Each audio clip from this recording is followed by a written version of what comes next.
Bună seara! Acesta este tractorul lui Radu,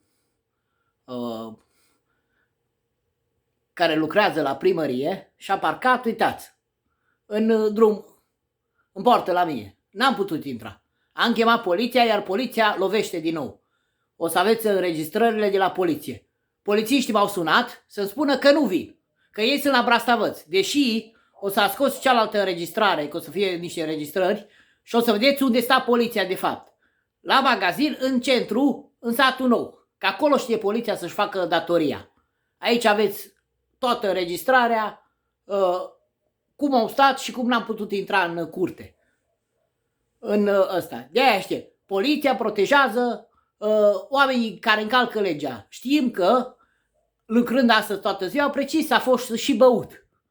Acest domn Radu, care a fost angajat cu nevastă sa secretară și secretara Comisiei de Cercetare. Că ei așa știu să-și angajeze soții. Șefa comisiei a fost doamna Liliana, contabila, și ea secretară. Ăștia sunt oamenii pe care ne conduc în primărie. Ei încalcă legea și sunt protejați de către poliție. Când suni, nu vin, o să aveți și înregistrările și totul astăzi.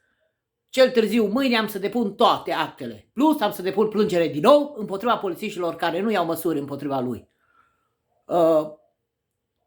Astăzi am să depun, acum la ora asta am să depun toate, ca să vedeți și înregistrările și poliția ce-și face.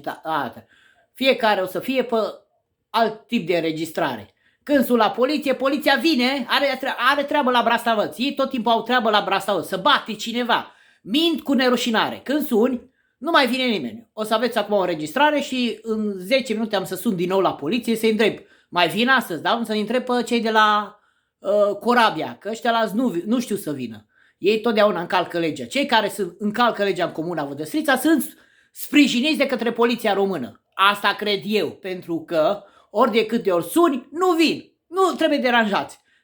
În urma demersurilor mele făcute împotriva mai multor instituții care n-aveau drapel, chiar și a poliției române, cei din poliția din Vădăstrița au pus drapel după 3 ani, după 8 ani de zile au pus drapel și aștept rampă pentru persoanele cu nevoi speciale, pentru că așa știe să lucre poliția.